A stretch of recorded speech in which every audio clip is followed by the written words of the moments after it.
All right, guys, we're going to open up the call. We're going to open up the lines. We're going to take some calls, answer some questions. If you have any questions, go ahead and send it into layitonbradleone at gmail.com. All right, next one's a question we got in from, oh God, hold on, let me figure this one out. Lazy Russ Clubberang. Jesus Christmas, Mary. Lazy Rush Clubberang 5996. Is this real? What herbs grow the best living in an RV? Well, I guess it depends on where in the world your RV is located, but I think a safe one to do would be mint, right? That stuff is just growing like a weed. Mint's a good one. I mean, they're all pretty good. Rosemary, parsley. Get yourself a little, put something on the I don't know, how would you do it in the RV? Are you moving around a lot, or is that just like your home base, but like took the wheels off a while ago? You know what I'm saying? But no, if you're moving around, that's a little trickier, because otherwise I'd say utilize the roof a little bit.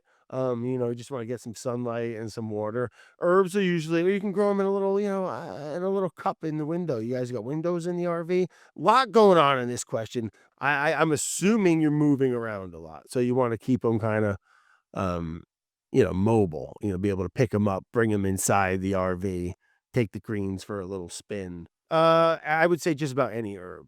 Of the basic herbs, the classic 10 or something. You know what I mean? Thyme. Get a little thyme in your windowsill. All right. Sounds like a little song. Sounds like a little Van Morrison song. And, or, get a thyme and rosemary and a little mint. Rosemary is great because it's like a little Christmas tree. And once it's happy, it's like, they're tough. They're tough little cookies. So, all right. Well, yeah, there you go. Good luck with that. And good luck with the RV. Drive safe and watch out for bears or creepy crawlers with weapons. I don't know. Oh, guys, good to see you again. Welcome back. It's been a while since we chatted, and things are going well. Things are going just great. The garden's looking great. Tomatoes, gosh darn it. Yeah, I got a bunch of yellow tomatoes, which I absolutely love. And we got a bunch of plum tomatoes for sauce. Tomatoes are looking good. Peppers are good. Eggplants are good.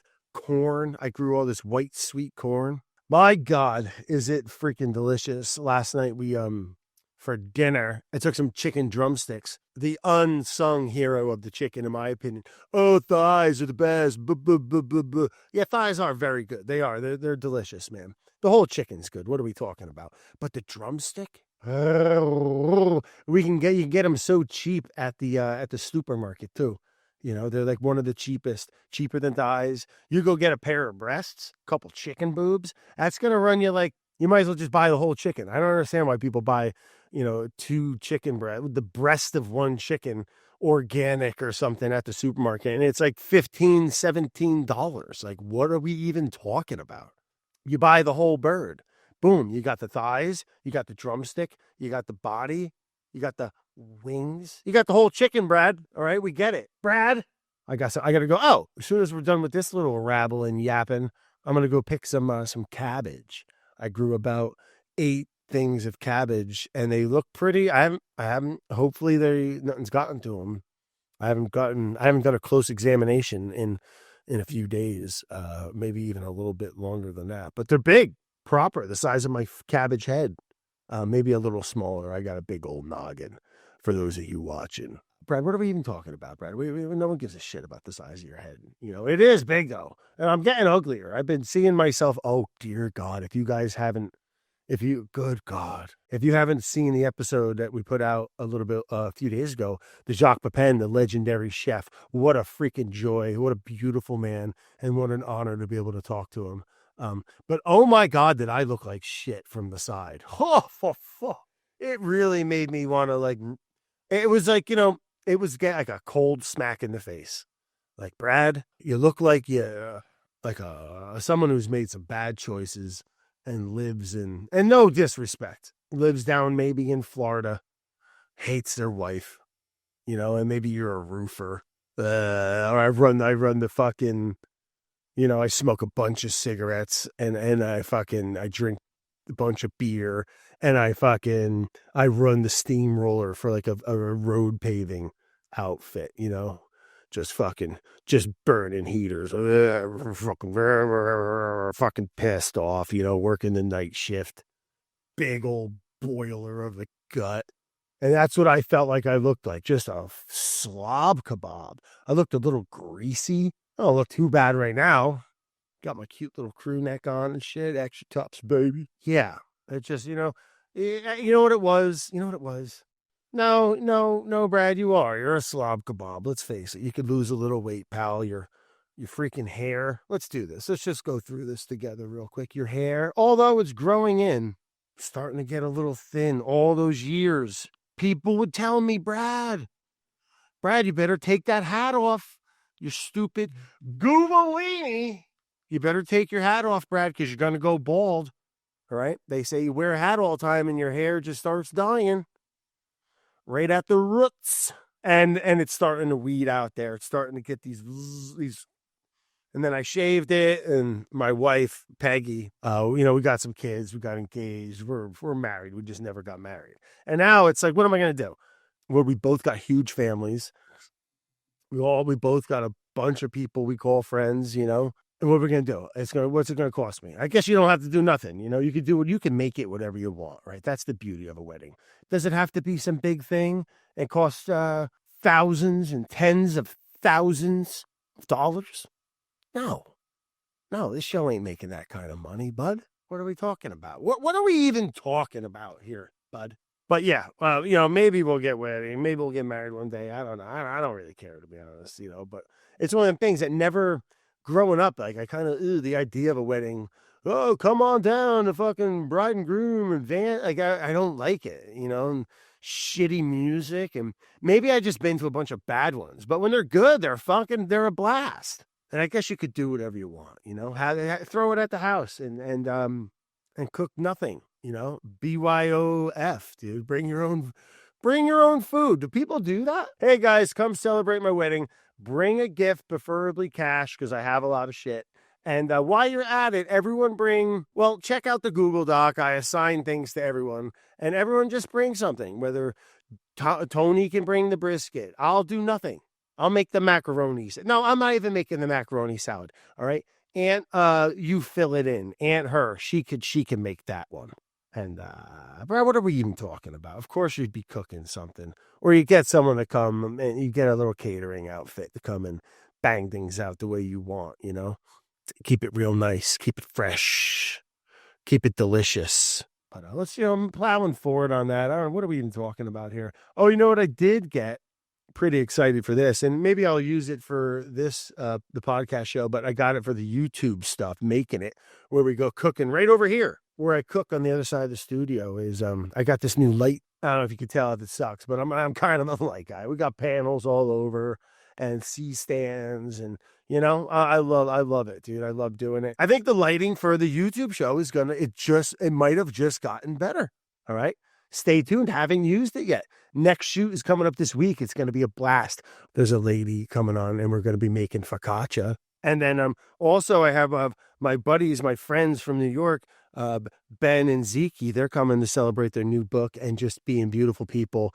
Eat small plates. It's a really delightful book. And like I said, they're going to come up here. We're going to be making pita together. So stay tuned. Check it out on the YouTubes. Making it. We're going to be doing some focaccia proper. Hopefully some proper, and then some pitas. I'm excited. Ben and Zeke, they make good pitas. It's something I want to really had.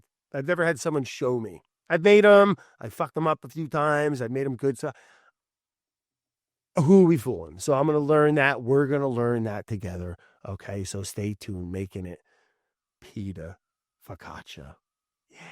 But today's guest, guys, really excited for it. One of my favorite musicians of all time. Maybe you've heard of him. Maybe you haven't. Was it Snakes and Waterfalls? I think is the name of the album. But he's got a bunch of heaters on there. Don't make me pull my phone up. I was listening to him last night with the boys, me and the kids. We were blasting it. And it's just been on rotation for years for me. I've never met him. We've chatted a few times. I'd love to do some kind of video with him. But more and more just hear his story, which we're going to try to pick at today. Big round of applause for the legendary, one of my favorite musicians in the world, and one of the best whistlers and yodelers in the game.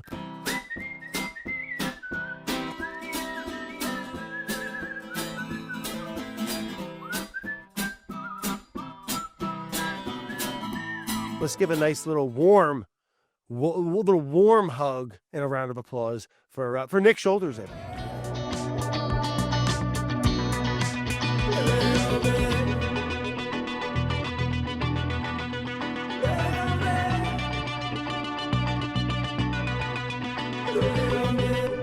Thanks for coming on, man, and I appreciate the time, bud. Been a huge fan of yours for years now, man. I mean, to be honest, I might be one of your biggest fans. I've never seen you live, but I bet you put on a freaking hell of a show, and maybe I'll make that happen sometime. But yeah, man, just really, really excited to have you on and pick your brain a bit. Again, thanks again, man. So I'm like a little I'm a little starstruck. No, I mean it's a two-way street, dude. That gotta say that noodling episode of yours is one of the funniest things I've seen in my entire life. So it's really it's cool to just put a name to a face, even if it isn't a little box on a screen. Yeah. I wish we were doing it in person, man. But one day maybe we'll have the budget for it. We'll do it again. But I'm stoked to chat with you and meet you, man. Where are you? Where you calling in from, buddy? You're speaking to me from now sunny and totally tolerable temperature Fayetteville, Arkansas. So it's been brutal. I think most of the South is pretty brutal in summer, but it's been a hot as hell kind of couple of weeks. So I decided now would be a great time to go to Target to the gamer section just for y'all and get this little microphone and let's freaking do this thing. Oh, right on, man. So it gets pretty. Is it North or South Arkansas? I'm in Northwest Arkansas. I'm originally from Central Arkansas, and a section of my family is from the part of Arkansas that borders Louisiana, and that's intolerable death hot. But we're up on the Ozark Plateau. It's just a little higher and drier, so it's marginally way more tolerable than the part of Arkansas that's more like Louisiana and Mississippi. That's the part where people are I'm not sure how they do it, to be honest. Right, people shouldn't live here. Yeah, potentially. Right. Well, my family, New Orleans. If my family didn't live there, then I wouldn't be here. But yeah, New Orleans. I did 3 years in New Orleans, and those Augusts were worse than anything I've experienced anywhere else. That's what I always hear from everyone. I've only gone where it's been 73 degrees with a light breeze and sunny out. I've seen some rain there, but it was always pretty springtime and cool when I've gone. But everyone's like, Brad, you gotta come back in the summer. It's ridiculous. I mean, I think it's people like me who I just went up to Alberta and I was like, oh man, this is so tolerable. I really like it. And everyone's like, yeah, cool. Come back in the winter. And I was like, yeah, maybe not. Right. Maybe not. I'm not built for that. That's true, man. The extremities of things, right? You go up to Newfoundland in September and it's gorgeous, right? But you better love the winter because it goes like hell. Yeah, right? I don't think there's anyone in this world I like well enough to be indoors with 24/7 for months on end. No, it's not healthy. It's not. I'm not built like that. I can't do it. Those folks that go up in Alaska or something. Some of them go crazy or they leave, their Florida is they go to Hawaii or San Francisco or some shit, can't blame them. Just stays dark for, I don't know, 21 hours or something. Yeah. I no thanks. Tough living. But you were mentioning you grew up in the Ozarks area. Right? Yeah. So, I mean, like I mentioned, I'm originally from Central Arkansas, which is where the swamps and mountains meet. So it's you go 40 miles east of where I grew up originally, and it's bayous and cotton fields and, cypress swamps and stuff. And you go west 30, 40 miles and you're in deep Ouachita National Forest. So, the first 7 years of my life were pretty remote, dead end of a gravel road that bordered timber company property and national forest. And then I moved up to the Ozarks when I was 7. So I'm generationally from this area to a absolute obnoxious extent, but didn't move to Fayetteville, Arkansas, where I currently live until I was 7, and I'm too stubborn to leave, and I'm bad at living other places. So this is me now. You love it. It's part of you. It's part of your DNA, man. So your family long lineage in the area, or? Yeah, like I said, obnoxiously so. That branch of my family that's down closer to Louisiana, they've been there since the 1840s. Missouri Ozarks since the 1830s. Tennessee and Appalachia since the 1700s. So it's just no one I'm related to got very far, Right, tends to happen, man. Um, and yeah, that's did you have a like growing up? It sounds like it was a pretty outdoorsy setup, right? Yeah, I mean, even when I moved to Fayetteville, we lived on 20 acres that were surrounded by like an additional few hundred. So like I had like this weird hybrid existence where I could like walk to a public library, but also could walk to a Confederate cemetery and had like, springs and caves and bluffs and like contiguous woodland and a big ass field behind my house, like, having firework wars and shooting arrows and camping out and stuff. Like it was just that's what we had for entertainment and free time. Like Arkansas doesn't Yeah. really have a major city, like Little Rock kind of, I guess, but like I don't know what we didn't have for like cultural amenities we had in like actual culture. Right, right, sure, absolutely. Yeah, it sounds like a pretty unique and special spot to be a kid.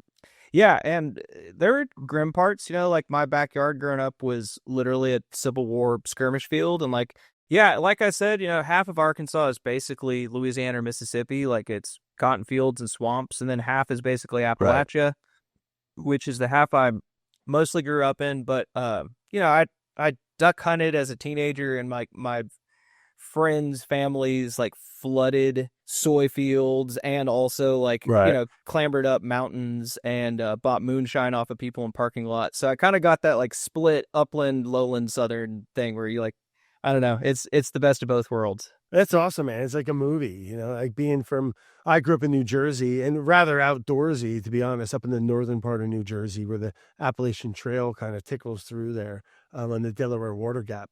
Really beautiful, unique spot. But still sounds pretty, everywhere has got its own charm and allure, man. I'll have to make it down there sometime.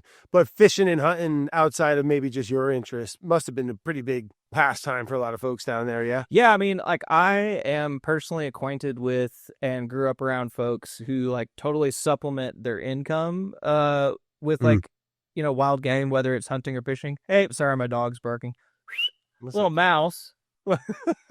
What kind of dog you She's a got? rat terrier of some variety. I'm not really sure. She's like was living under a dumpster during a blizzard, like dirt road rescue. So it's not really, we're not certain, but she's a monster regardless.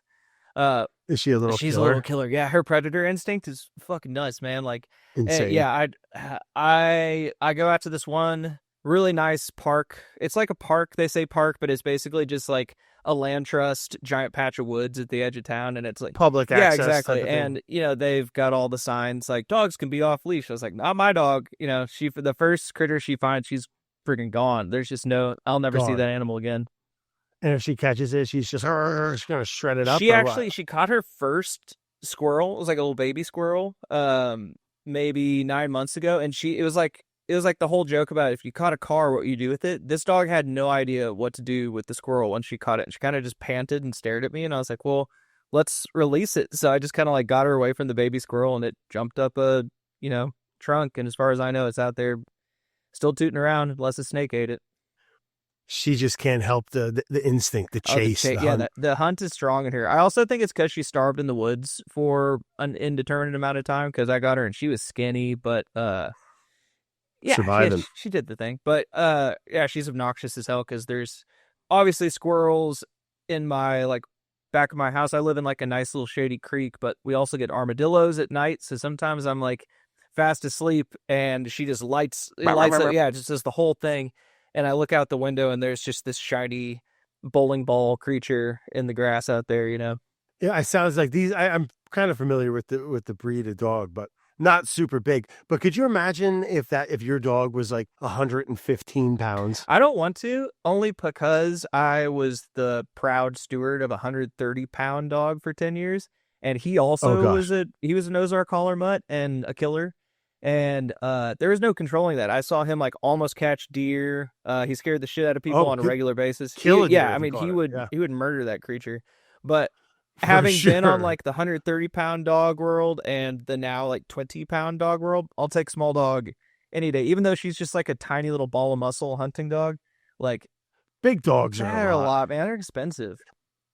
Yeah, a lot of, and they're just big, big shit, big Yeah, everything. You totally. know what I mean? Like just a lot of animal. My wife grew up with like Newfies and stuff, and I like a good 40 pound 35-pound Totally little hound. reasonable. We got a little rescue, a little Catahoula leopard dog that's mixed with, like, they said it was a poodle. She's just this wiry haired, bearded girl. And she's just like the best. She's so beta. She just wants to be with, like, the family. If the boy, I had 2 kids, if they go, and we live on about, just about 10 acres.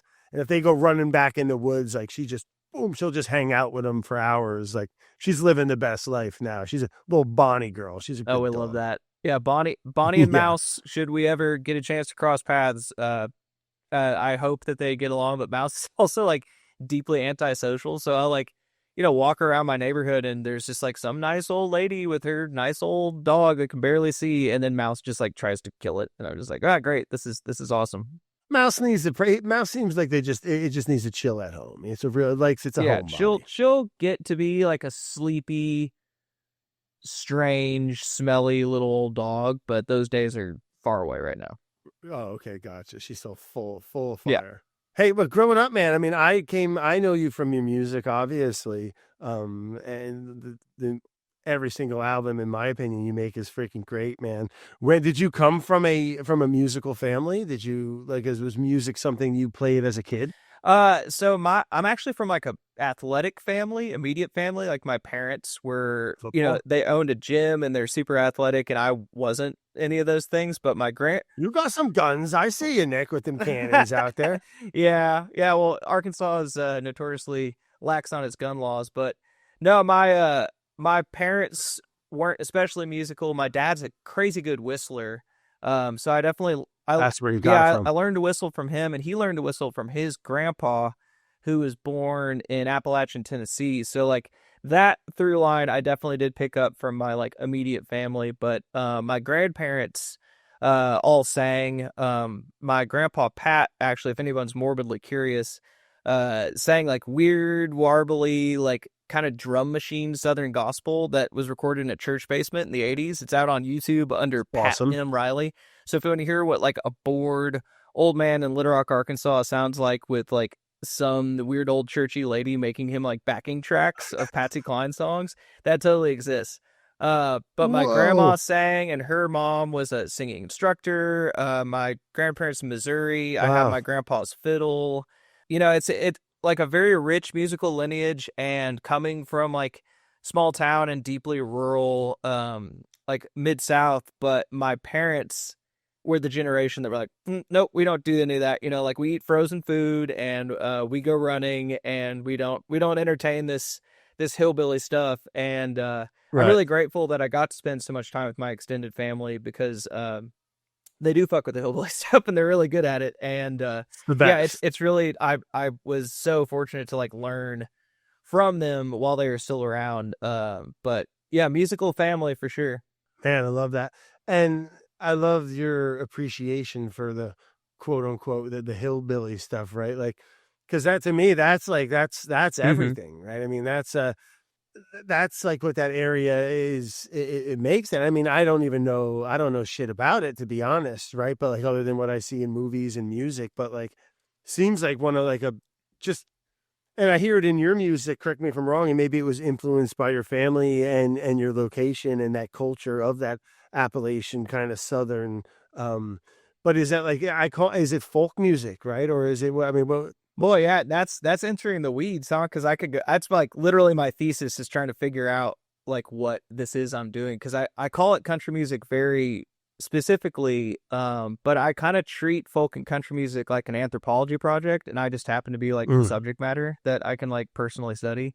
But Hank Williams Sr. was, by far the most influential mid-century country singer after the genre became called country, which wasn't until 1945. But Hank Sr. wanted to be called a folk singer. He right. I think recognized that like calling it country takes it out of the original context that it came from, which was the South. And by doing so, you lose all the diversity of the origins of country music. You lose the working class aspect.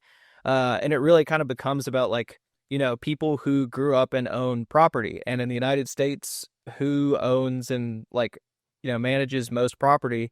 And that's like pretty like well off white men. And so I think like Right. steering it back, like I tend to call it country music or folk music, just because that's like the tools I was given. But if given a chance, I'll just call it grandpa music because this is like my inherited sound. You know, like the way I sing is part of my genes. It's in my blood, but it's also like my cultural inheritance. And I think that's kind of what I hope people are resonating with is that it is like true to me. It's not theater. It's not a like a Right. commercial. And Well, that's what I love about you, Nick, is that that I feel that that comes off in your music. You know what I mean? Like I don't think you really could fake what you do, man. To be honest, thanks like, for saying so. and it'd be weird to do. Like, I don't know, like genre, like putting a name or a genre to music, unless it's like annoyingly obvious. Like maybe annoying isn't the right word, but just Mhm. obvious, right? Like hip hop is kind of hip hop, right? For the most part, right? I don't know, but like country music, I feel like most people, and maybe speaking for myself, like when you think of country music off the bat, you kind of think like Texas, or you know what I mean, or like, but it is. But hearing you kind of describe uh just before, like it is a rather, I mean, you could almost call blues country music, right? You kind of almost call anything that has like a guitar and some soul and just minimal rawness just kind of almost country music, I don't know, like, yeah, so you would call yourself in would you say inheritance music? Something that extent, and I think you nailed something on the head there, which is that like these genres are only convenient to people trying to sell something. Country music, For folk sure. music, blues, bluegrass, old time, all these related genres existed before they were recorded. For like arguably centuries and centuries, and so Right. when the record industry comes in and says like, wow, we're seeing like black string bands playing fiddles and banjos, and we're also seeing white string bands playing fiddles and banjos, and we're seeing like black blues players that are yodeling and whistling, and we're also seeing white blues players that are yodeling and whistling, and they're all from the South. How do we divide this up so we can sell it?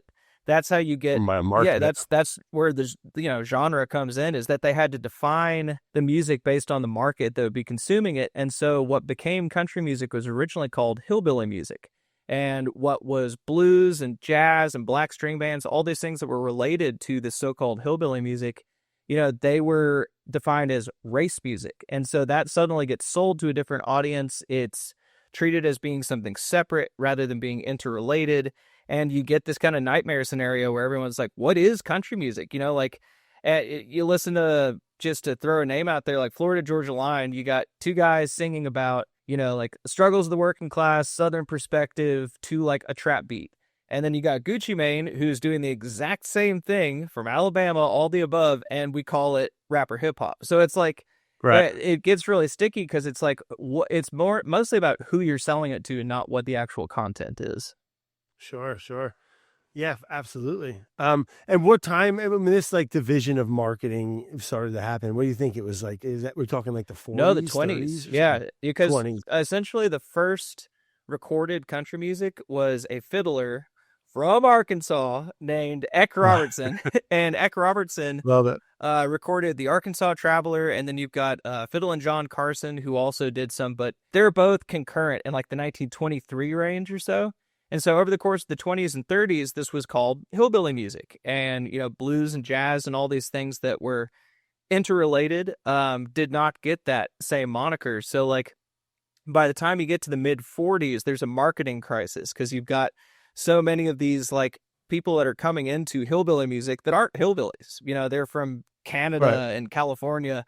And so they're having to be like, okay, it's cool. So to gain a wider audience, how are we going to rebrand this? And so that's where you start calling it country music in the mid 40s. So before that, before the 20s and before the mid 40s, this music had no particular name. It was pan-racial, had a diverse origin, and it really took an industry coming in to divide it up and be like, this is now like a marketable product for consumption as opposed to like a living, breathing culture. You draw a lot of influence from, like, I mean, it's obvious from your growing up where you were and having, like you said, your dad was a really great whistler and everyone kind of sung in your family. Um, when did you like, what kind of, did you always play this kind of music, or is like, it was the journey of Nick kind of, tell me about that. I mean, have you ventured outside of this type of music we've been talking about and the stuff you're currently making? I mean, spoiler alert if you're not seeing me, I'm wearing like a cut up metal band tank, and am covered in tattoos. And uh, short answer is no, I was embarrassed as hell of it. Like I hated how my grandparents sang. I hated the fact that like, When you were yeah, when I younger, was like like, high yeah, school? early Yeah. teens, I learned diaphragm control and like the basics of singing from doing owl calls. So like I thought I was embarrassed. I thought I was a bumpkin. I thought like all this stuff was, super archaic and associated me with like the stuff that people experience with cultural shame in the South, which is like being associated with, violence and poverty and, ignorance, bigotry, all the stuff. So I was like, dude, I want to do the exact opposite of what I'm Sure. I'm used to and what's from my family. So I was in a lot of heavy bands, especially in high school. I was a drummer, but I was also like, our heavy band, our metal bands, our punk bands, we still like practiced in a barn, you know, like Right. I in between songs when the Sure. guitarist would tune, I would play old time fiddle tunes on the harmonica. So like it's like we couldn't escape being, from this particular cultural and socioeconomic experience. And so like, yeah, I was in a bunch of like scary bands as much as I possibly could, but I was also like learning the basics of old time banjo in my teen years and was Right. It sounds like it kept poking out whether you wanted it or not to. precisely. And I was inspired by the time I got to my mid teens by finding early country music, by finding Jimmy Rogers and the Carter Family, Woody Guthrie, and being like, oh, these guys are singing way more about like struggles of like the non-ruling class.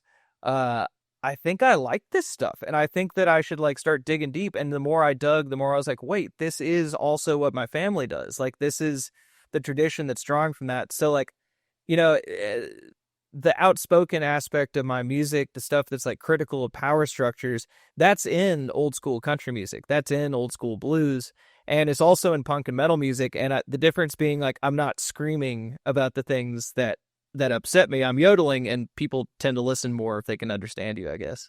Yeah, I guess it's a little more approachable Just a for little most bit. too. Just a Yeah. wee bit. I mean, I like it all, to be honest. It's one thing I wish I did was like when I was younger was learn instruments. My parents, I didn't, no one, my sister played like the fucking flute in high school Oh, or something, but Jethro like, Tull's heavy, man. oh no, I'm not knocking the flute. Yeah, and the flute is a nasty Uh-huh. weapon. But I was getting, I was like, I never did it. I never got in. I never played in a band. I never really learned an instrument. And maybe there's still time. Maybe I will. But the whole ride of going through the punk stuff and some of these like this hardcore, a little more harder heavy music that you were playing with. That was probably a hell of an experience too. Or were you like traveling around in a crusty van and stuff, or just playing local stuff, or? Mostly local, honestly. Fayetteville, Arkansas, in its like 2012 DIY heyday, like we had some rowdy, crazy fun shows, and traveled about as far as like Tulsa, Little Rock. Didn't really go too far, but like my younger teenage metal band, I mentioned my parents owned a gym, and their gym had like a crappy late model Chevy van that they transported kids for like their after school programs. So we borrowed that after school program van to like go play in Tulsa or Little Rock. And I don't know. I remember I turned 18 on the Cherokee Turnpike at, midnight.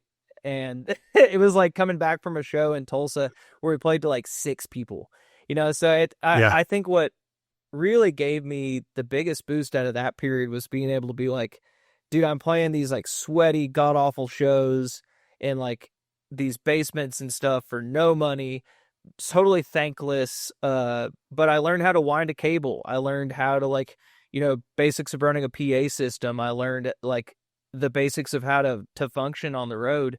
So I wouldn't trade anything for those heavy years, even if they were thankless and payless, because I don't know. Now that I'm in this world, I see so many people who I don't know. I'm gonna talk a little bit of shit. Just like all these folks who like have a lot of self-importance and have been like since teenage years singer-songwriters and like really have a lot of like faith in their craft because they've always been rewarded for it. And I'm really proud to come from a a world and a style of music that we weren't rewarded, we weren't exalted, there wasn't any self-importance. It was just hard and sweaty and loud, you know? And so like I Yeah. definitely can like smell it on other people when they came from metal and punk world who end up in this genre because they have a lot of like values that I really admire. Yeah, no, I mean that's admirable stuff, man. I mean, sounds like you're just cutting your teeth, and even just playing in. Is that style of music? Is that where you started, like kind of playing in front of people? Totally. Yeah, I remember I was 13. I saw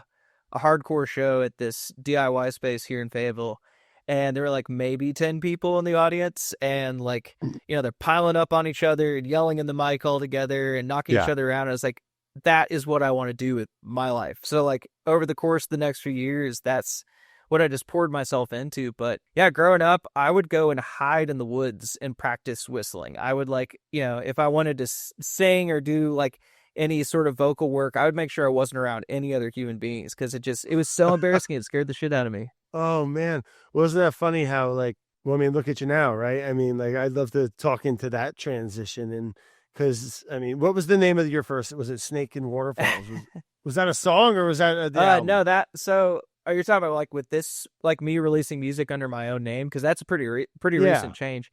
that's pretty Yeah, recent. only 2017 did I start putting any of that music out, and it started with this little EP that had like an early version of Lonely Like Me and After Hours and stuff on it. But Snakes and Waterfalls I actually didn't write until I lived in New Orleans. And at that point I was like, damn, I'm homesick. You know, the water here is toxic. I can't even like, you know, I can't Right. go swimming anywhere. I haven't seen a snake in months. Like this place is a ecocidal nut house full of really great people that have a lot of fun. But boy, for like a nature hearted person, New Orleans is kind of torture. And so For that sure. and that's really speaks to like why I think country music sticks with people is a lot of folks are separated from where they grew up. They're separated from the land, they're alienated from each other, and they hear in that music like a callback to community, a callback to the land, a callback to like, you know, having that sort of unalienated relationship with your landscape. And I think that like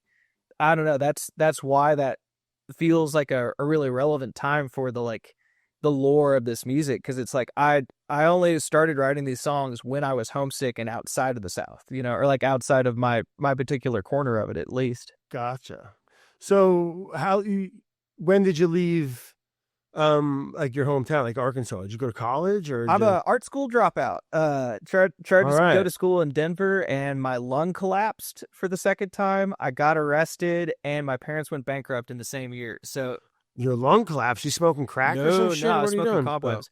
No, I all right. my lung collapsed the first time when I was 16. It's called a spontaneous pneumothorax.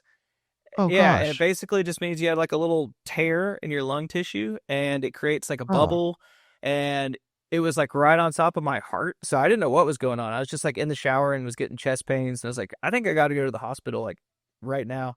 And we got there and the old ladies and the ER check in were like, all right, honey, what'd you take? I was like, I didn't take anything. I'm having a heart attack. And they're like, oh, no, it's actually your lung is partially collapsed.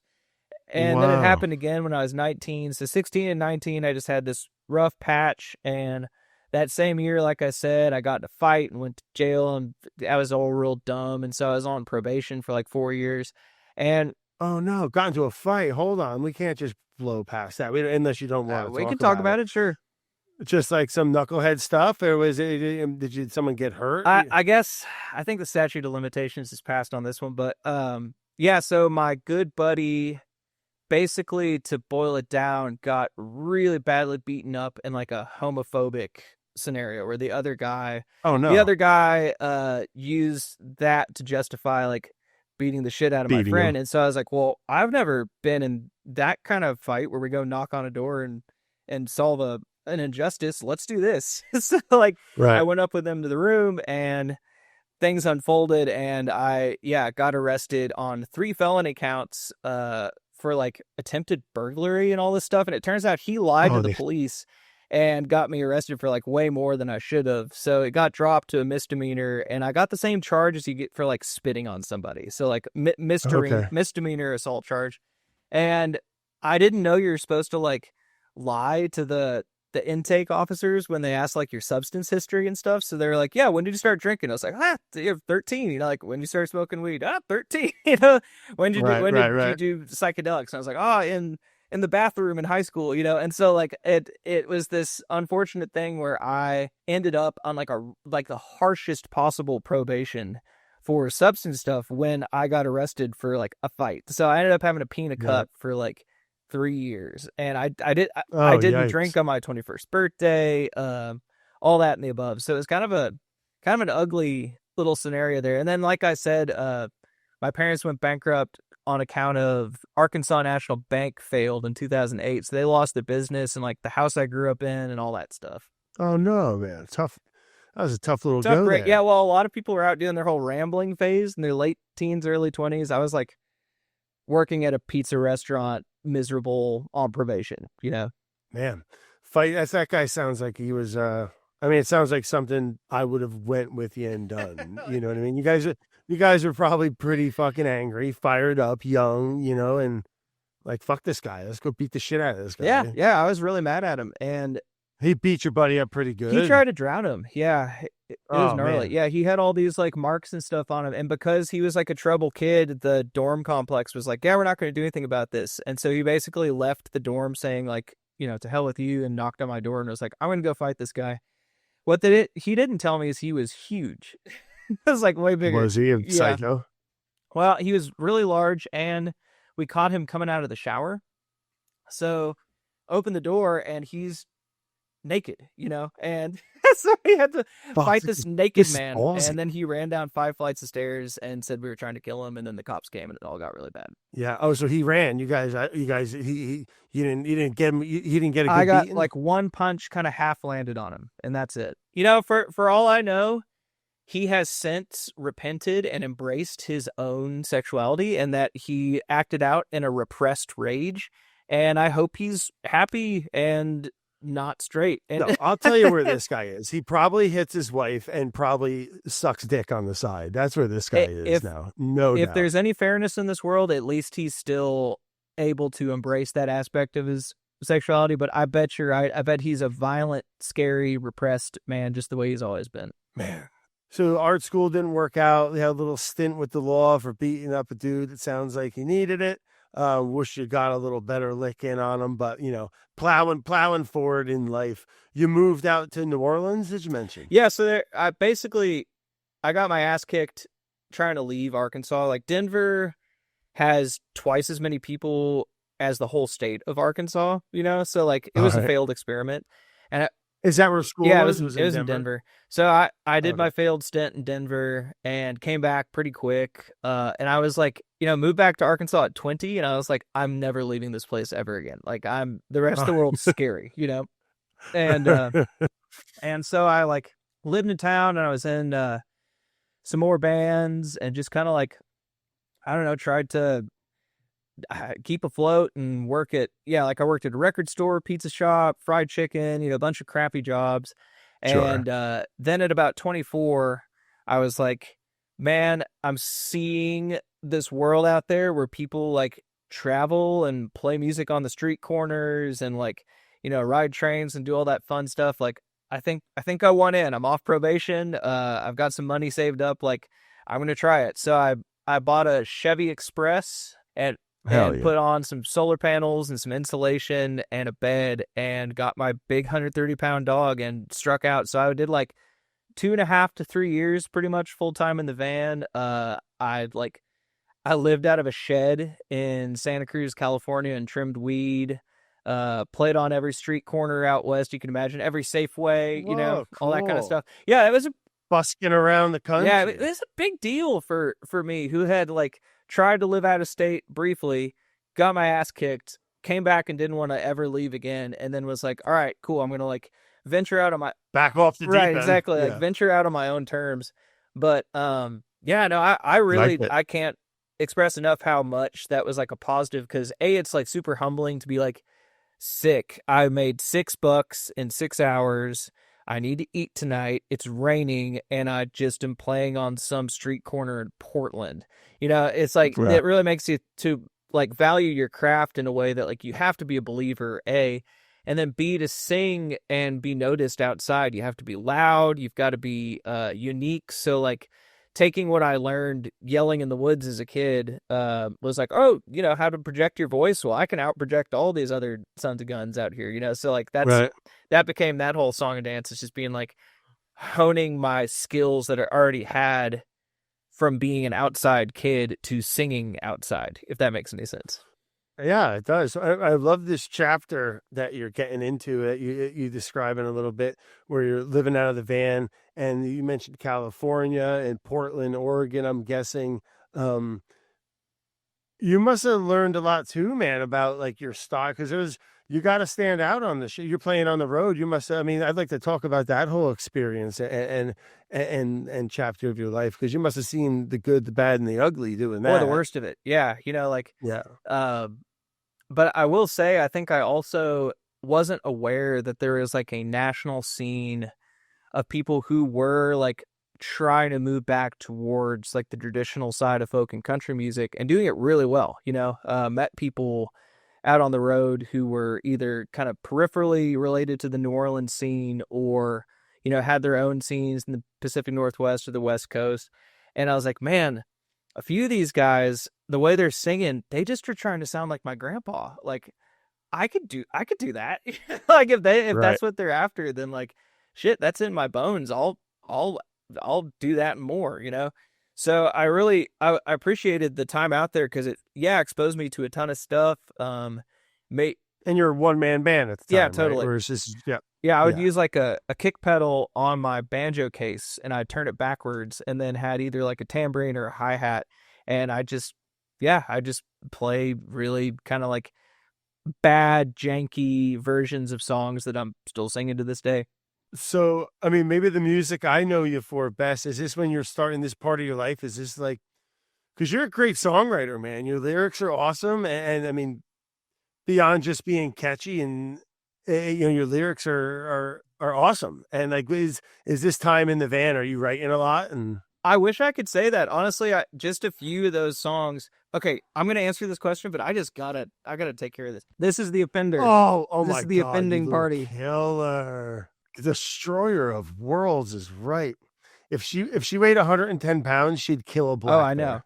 I know, trust me. She would. I mean, that's the thing is like it it can be a really large dog that I run into and she still is just like No there's fear. no fear, which some fear is healthy. Some fear is healthier than what she does. That's at least like humility, I think, but she has none of that.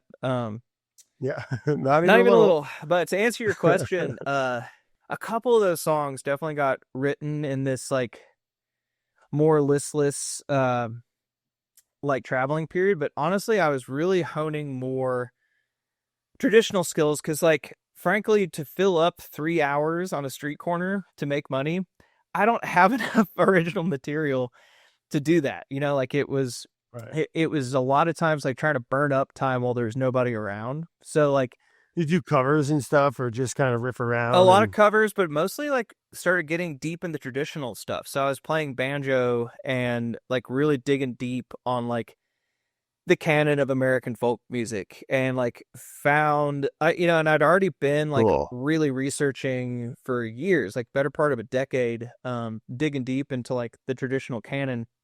But it wasn't until I was out there like rambling that I Yeah. dove deep and was like, no, this is what I want to like be a scholar of and someone who studies this. So if it ever has sounded like in this podcast, like I'm somebody who is like has a minor in country music history, it's because I like I have so immersed myself to such a crippling extent into like the origins of this genre and the like the actual mechanics of the music that it gets a little annoying even in my head where I'm just like, man, just enjoy yourself. Just have a lighthearted take, Well, it's not annoying me, and I don't think it's annoying anyone listening. But I understand you being obsessed with it and annoying yourself, maybe. But yeah, did you find yourself now like as you start to nerd out, for lack of a better description, but really fall in love and study and go deep on this? Did you find yourself becoming a better Oh, musician? 10,000%. I mean, if I went and listened to a bunch of early George Jones recordings or like a bunch of early Webb Pierce and really just like sat with it and hyper dissected it. I was like, okay, they're doing this with their voice and this way. Where like, for like the example with George Jones, some of the subtleties of how he sings, where it's like those notes at the end of a verse or a chorus, like every end of a stanza, he stretches out and drops. And there's like this really peculiar way that he sings. And I was just like, man, I can do that. I can try and replicate that. Or listening to like obscure Appalachian banjo players like Buell Kazee, and I'm just like, oh, you kind of sound like my family too. Like I can do this warbling, vibrato rich thing behind my banjo playing. I wish ancestral lands belonged to indigenous people, and I didn't have to live in fear fall from the steeple. And before I knew it, a couple years into this, I was like, wow, I've accomplished more in terms of like refining and studying my music in the last like 2 years than I did in the previous 10. So that was like really a like Right. baptism by fire, those few years that I was like depending on music in a very different sense for my living. Coming off, how long did you live in the van? You were traveling around doing that for a few A years? few years, yeah. I say 3 just to be kind of generous and to like supplant some of the times where I was like, okay, cool, I had a shed for this amount of time that I was crashing in, or like had this friend's house let me crash in the driveway for X amount of time. But yeah, my grandma got hurt. She basically burned the skin off her feet. Sorry, everybody, if Oh, that's God. anyone that's squeamish. How the hell did she do that? Okay, so my grandpa passed away August of 2016, and he was the type of guy who would buy like an industrial hot water heater for a house, and he Okay. All did. right. And so my grandma had like dementia pretty bad, and after Oh, after he no. passed, she had like in-home care, but it's expensive, and like those folks are dealing with a ton of stuff, including their own lives that are not like taking care of some old people. So as I understand it, the like home care person was just super distracted, and my grandma tried to go take a shower, and she turned on the hot water and like tried to get in, and it just scalded the shit and gave her like second-degree burns on her feet and on her arm. So I got that news, and I had just like had an ugly breakup and moved all my stuff out of the shed the night before. And then I got this news that like your grandma's hurt, and I was like, well, conveniently for me, I don't want to be out here anymore. So I like went back to Little Right. Rock where she lived, and I spent the better part of that year living in Little Rock, and not playing shows, not busking, just like kind of just like reconsolidating. And that's where a lot of stuff got written. Actually, was like sit with my Oh, wow. grandma on the couch. We'd watch Jeopardy, and I would be like, okay, cool. So she's immersed in this thing. Let me like bring up a song from the 1940s that I'm learning. She hadn't listened to this music in like most of her lifetime, and then she could hop in singing harmonies on these songs that were from like the 30s and 40s. So it like obviously she was still in there somewhere, and so I really like learned a lot about my voice and like the repertoire of like gospel and country music that my family knew by like sitting with my very sweet, very demented grandma watching Jeopardy most afternoons. So like that period was that, and then I was like, man, I'm kind of going crazy. I have friends down in New Orleans. Maybe I'll try to make it work, and that's where I moved in 2017.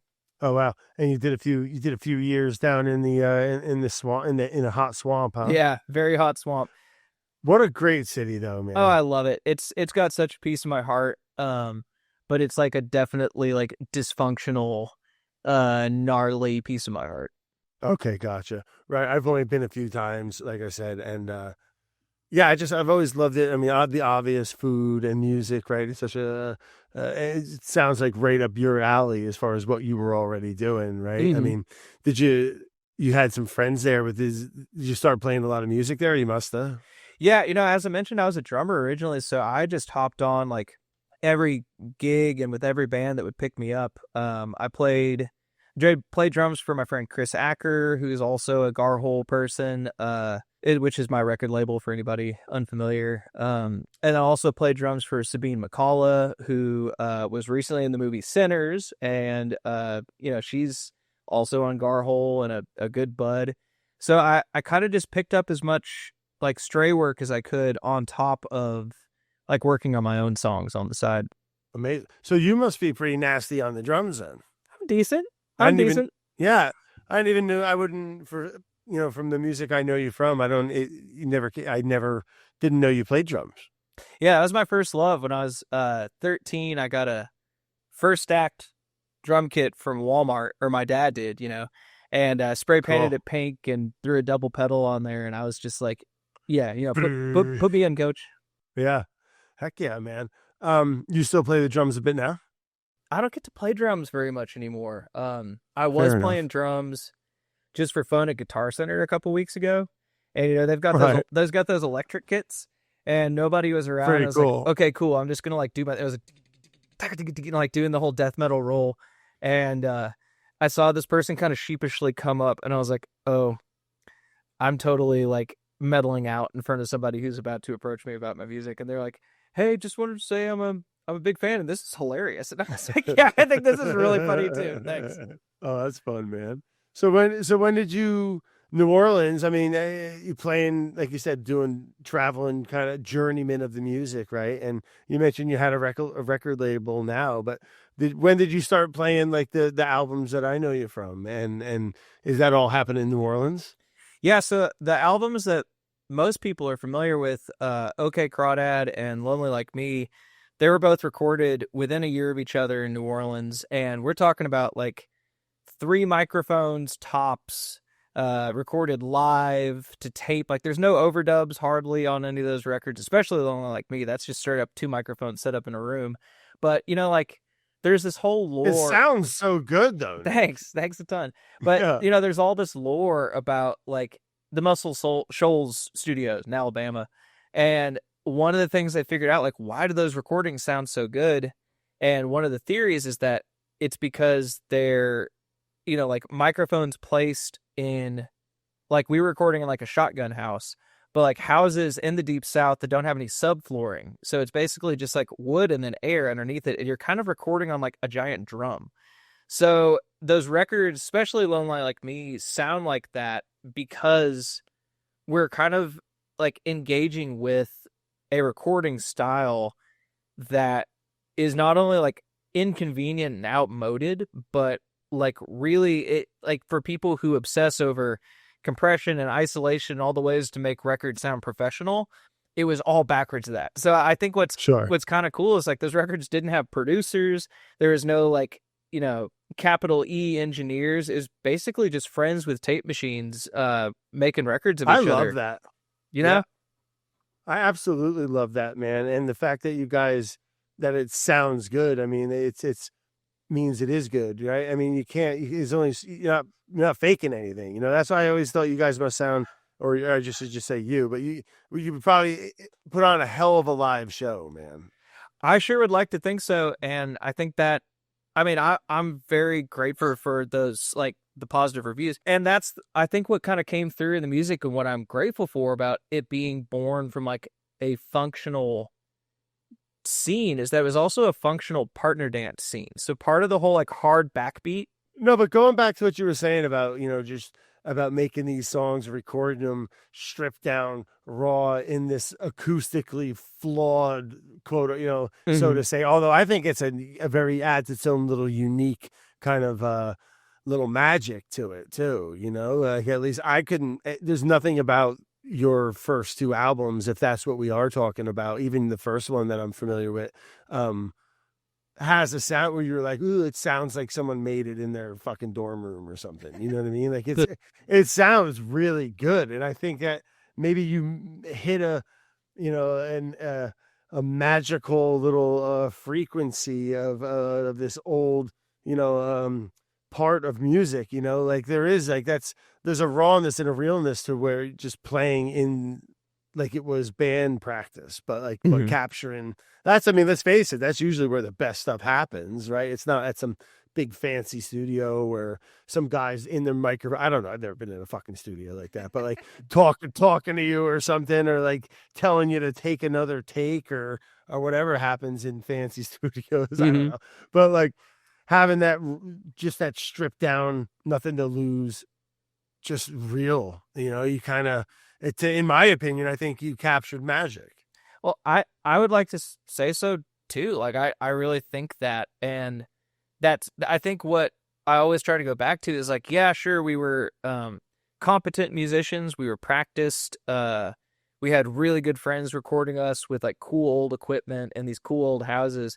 But like the whole scene was so vibrant, like everybody who played was so good. And we were in such a like dense population of talent that like, I could go and play 5 nights a week, whether I'm playing drums or doing my songs, in these like in a functional dance scene. So like when you hear, and that's the cool thing about partner dancing is like it didn't die in Southern Louisiana. So like you can go to some rural bar in Eunice, Louisiana, and hear people play traditional music and dance traditionally in ways that are just dead everywhere else in the country. And it's so valuable and so cool that it's down there. And it translates to how we played, like every song on, I guess every record that I have out besides Home on the Rage, it's got like that hard backbeat to it because it was meant for partner dancing. It was like set up and constructed and played for like a dance scene. And so I think that's another thing that makes it so unique is the like circumstances were really cool and made it sound, like a record from the 40s, but also like those bands that were playing in the heyday of country music, like pre-1970, they were playing danceable beats to dance audiences. And so you get this really like rhythmically heavy, like very full sound. And we weren't just like recreating that for kicks. Like that was, we had to be good or no one would dance to us, Yeah. And there's something to be said about being surrounded and submerged in talent, right? It keeps you sharp, keeps you going, right? It keeps you on your toes and not just, big fish in a small pond, like if you sucked, you'd be probably, it's not going to work out, right? Yeah, you like to think. Well, and that also separates New Orleans as a scene from like your Nashvilles and Austins where the industry lives there. The industry is actively every day trying to scout out and elevate different quote unquote talent, which in New Orleans, everybody was playing to like a tourist audience. So it wasn't really, I hesitate to throw the word meritocracy around because I think it's so like poisoned by freaky like alpha male stuff, but like it really was a meritocratic thing where like you again didn't get noticed, didn't get people coming out to your shows if you sucked. And it's not because like, oh, you weren't part of this like industry that elevates you. Like we didn't have the industry behind us. It was all entirely like organic. And I think that also shows in how like people come out to these shows that like we don't promote or have the like major label mechanism or any of the sort of like paid freaky insider industry stuff behind us that so many bands have, and yet we're still able to like pack places out over and over again. So I'm grateful for the DIY stuff on so many fronts, but I think that like if it sounds a type of way, then as my least favorite Texan one said, mission accomplished, like that's what we were aiming at. You started putting out music under just your name. Like when did it start to become, you mentioned you were playing with other bands and there was this really amazing scene down there. When did it like start to become like, okay, like we got something going here. Like this is, you playing just like little bar, like, it's such a live music city. Like you say, you could probably play every night if you wanted to, somewhere, right? Like, when did it start to become a thing where like you were like selling tickets or like thinking about like, wow, we should maybe like do a tour or... Whew. Well, that's the big joke here is that, I was playing in moldy honky tonks for tips basically right up until lockdowns. And so December of 2019, I put OK Crawdad out, and that was only the second record I'd ever put out under my name. And it happened, like really back to back, like within 2 years, 2 records out because we didn't know any better. I didn't know any better. I didn't, had no clue.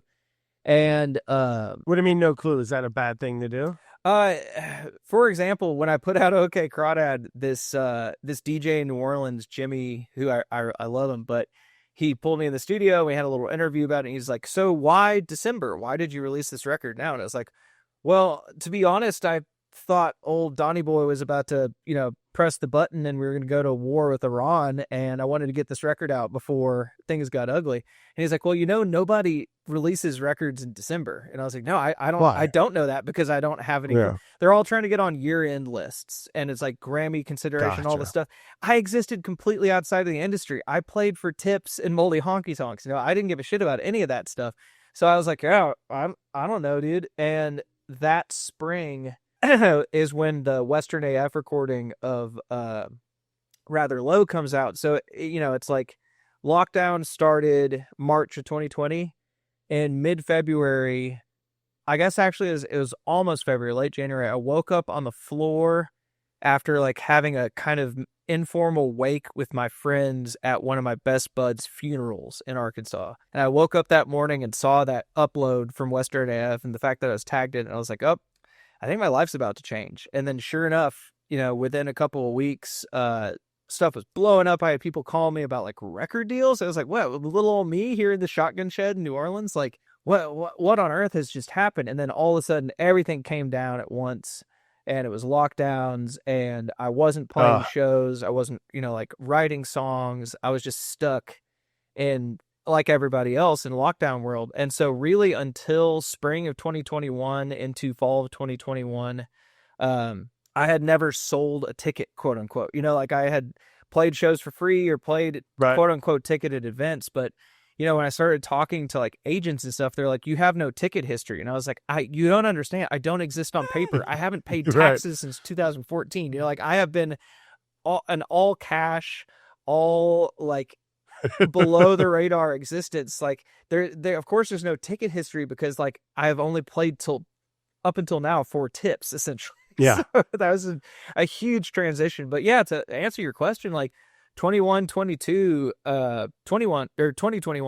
that's really when things quote unquote blew up. And before that, I was like truly living a subsistence existence with music. Wow, that's incredible, man. It's funny how and I know what clip you're talking about, and it's such an awesome recording. Thanks, man. But how one thing can kind of really help, I don't want to say make, but certainly like help put a little gas on the fire. Yeah, and shout out to Western AF for doing what they do, because they've done that for so many people, who have like. Is that right? I truly think that like they have helped them and Gems on VHS like really democratize how people interact with their music, because you needed label support and ticket history and an agent and a manager and all this stuff to get in front of an audience prior to that. And then suddenly they kind of hijack the reins. They're like, hey, like folks who have talent and are working hard but aren't a part of the machine deserve as much time in front of stuff as anyone else. And so that's really when it shifted. And those two platforms you're talking about are brands, the Western AF and VHS Gems, is it? Gems on VHS, yeah. Gems on VHS. Those are all, they just bypass everything. And it's all like YouTube, social media, like just getting like music video content out there. Yeah, totally. YouTube and Instagram, And it's video. It's all video. Yeah, and they've since which is amazing because like stuff. I don't know how old you are. I turned 40 in the spring, but like back in the day, but like when we were younger, like MTV like music videos was like a big deal, man. Mm-hmm. Like being able to like see and watch people put on, whether it's just them playing or like this whole video that they made, and that kind of went away for a little bit, and then with the reinsurgence of the internet and these platforms like social media and YouTube, it really kind of. It's like you were saying, it really did kind of change the game. It definitely did. And I mean, also thinking back to that time, I just turned 36, by the way, a couple days ago. But, I remember, when MTV still played music videos. And, to be perfectly frank, a music video is an advertisement for a record label to sell a record, So, videos are great. I used to nerd out about them, but what I really nerded out about was stuff like MTV Unplugged. Like Nirvana on MTV Unplugged, I was like, wow, that's amazing to actually like see them to do it. You travel for music much? Are you doing tours and shows? And I'm on full-time forever tour. Yeah, and as mentioned, like not having any gradient between like DIY world and here, like I'm so grateful for the pace and scale that I get to operate at it now. You know, like I get to pay my bills with That's music. Like, awesome. come on, you know, it's amazing. And it comes with a huge personal cost because I don't really get a home life. You know, I don't like have stability. I get the like disconnection notice on your water bill email all the time because I'm just like not around to like Keep up functionally on it. manage my life, you know, like Yeah. have a real existence. So it's like, as somebody who's nature oriented, a homebody, lives in my hometown in Arkansas, I think a lot of like the carrot and stick that gets most people out on the road and keeps them there is like the adoration of strangers, the free bar tab, the attention, you know, the glitz and glam, and like none of that stuff really appeals to me. So I'm like, it's kind of a devil's bargain where I'm just like, all right, you know, tiger by the tail here. I don't dare let go, and so I'm kind of holding on while my physical and mental health lasts. And we'll see Yeah. how long I stay on the road, you know? Make hay when the sun shines, well, you know, I guess, Amen. right? And because it is, man, I travel a bunch, nothing like you would or someone would as a musician on a tour. I never, it always blows me away how some of them guys, how you guys can like go play your heart out and like, oh, like you must just be like physically and emotionally pretty whooped after like a pretty good show, and then like go do the same thing tomorrow. You know, Mm-hmm. like it blew me away. I don't know if I could do it. And being on the road, like it is nice, right? But like anything, it gets old, right? The meeting people and talking and bullshit and drinking or whatever. I mean, you're your own maker, right? You can make it however you want. It doesn't have to be a party and drugs and bullshit, right? Like, and not that all musicians are. I feel like a lot of them, especially nowadays, aren't. You know, it's good to be. I would imagine traveling like that at such an extensive pace and such an emotional and physical output. You kind of have to try to take care of yourself a bit. Oh, totally. And that's kind of the thing is like, I think the rock star era is over. Right. You know, like the post World War II glut that gave us like, you know, people destroying hotel rooms and just living a life of debauchery and Yeah, drugs and Zeppelin alcohol. and shit. Right. Yeah, like it's just really not possible now because cost of living is so high. Touring doesn't make a ton of money. Streaming doesn't pay for shit. So like, yeah, I'm a person who barely drinks. I have no active hard drug habit. I like to sleep a full night, and I have a spinal deformity. So like, all the freaking lung surgeries and stuff I've already had. So like, the whole industry depends on young, spry, aspirational people being available to burn up their bodies. Right. And my body's already half burned up. So the carrot and stick, the incentivizing that like I think keeps most people on the road.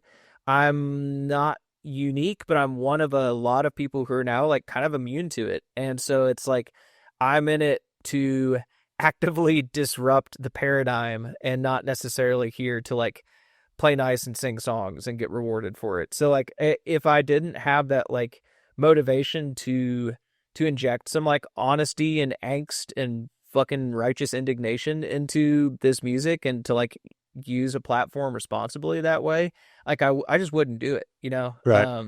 So I yeah, all that said, like I'm going to get off of this call and I'm going to go do farm work at my place I just closed at a couple months ago.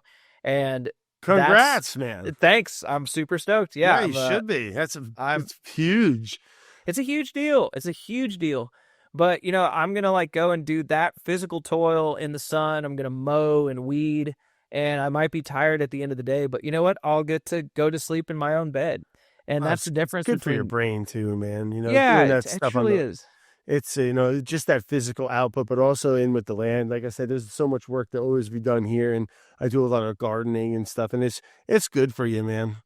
No, you're kicking ass. I see it on the internet. You're you're like years along from what I want to try to be accomplishing. But 4 years. Yeah. I've been here for 4 years. that's awesome. Now, and, That's so cool. yeah, it's great, man. So you must have all kinds of fun plans, going for this new parcel that you're going to be living in. You want to play music there. You mentioned you have a record label now. Well, talk to me a little bit about that real quick. Yeah, totally. Garhole Records, mostly music from Arkansas and Louisiana. But you know, we're starting to pull people from all over.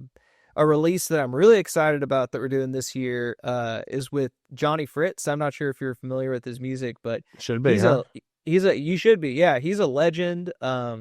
Has been making music forever, but he's been on about an 8-year hiatus, and I've been a fan for years. Like when I was kind of first coming into this, people were like, "Oh, you're doing like clever, zany, traditionally inspired country music. You should hear Johnny Fritz." And sure enough, it's amazing. But we're putting out his record this fall, and just to have like folks who, yes, are my contemporaries and my friends, people who I've sat in vans with for hours, played crappy shows, and then to have like someone like Johnny, who's like, someone I've looked up to for a while, and I consider like a legendary songwriter. So it's really, I don't know, that all of this it fell into my lap without, of me really seeking it out, all this attention and all the stuff. So I'm like, the only sane reaction to that is me being like, well, I gotta like passively redistribute this to like my friends and colleagues and stuff. So it's been really cool to have the label, because like all of the resources that I have been gifted seemingly out of the fucking sky, I can now like pass along to people who I think are equally deserving, Hell yeah. That's amazing, man. And you run that out of Arkansas. Mm-hmm. Yeah, Kurt, my good buddy Kurt, he does a lot of the nuts and bolts. I'm kind of the breadwinner, cool, and he's the one that like runs the nuts and bolts. But it's just him. out of a warehouse here in Arkansas. I love that, man. Heck yeah! And you got any cool projects or albums or tours that you got to promote or want to talk about that people can come check you out? Or sure, I got a brand new record coming out on Halloween. Fun, I know. And it's like, it's a, solo acoustic record, a little bit more like Home on the Rage, but also like, recorded at a home studio without producers or any fanfare or any industry backing, but it's going to be a different like facet of what I'm doing creatively. And I'm really excited it's going to live in the world. You're all done with it. You're happy with it? Oh, it's coming out. Yeah. That's the thing is like, I don't think people know that like, when you finish recording a record and like the last moment is on tape, in our case, because we record analog, you're at least a year, if not further out from that getting released. Like these songs got recorded in January of 2024 and they're not seeing the light of day until now, So just because it's pretty of wild. What? Just how it works, just like the marketing or the just the labor behind it, or all the above. All the above. Yeah, and I draw all my own merch and album art and stuff like that. So like I finish a record and it's like, all right, cool. Now I got to go sit here in this chair that I'm currently sitting in and draw and paint all. You do all the album covers? Mm-hmm. Yeah, that's all me. Oh man, I was gonna ask you who did those, because your album covers are great, man. Thanks, man. Yeah, that's my failed bit at art school coming through there. But look at you. I do all the merch and stuff. So it's like, yeah, I don't have like somebody writing my songs. I don't have somebody like setting up these recording sessions for me. It's not like I'm just kind of walking in the room and be like, hey, I'm important. Do my thing for me. It's like, I really have an exhaustive amount of like fingers in the pie at this point, and I'm just like, yeah, I want to draw it, I want to write it, it's my baby, this whole project. And part of that reason is that I didn't release music under my name until 2017, and like that means for me that like this is it's like my life project. Yeah, heck yeah.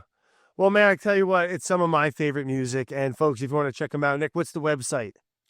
Just nickshoulders.com. Oh, god damn, I should have known that one. But yeah, probably.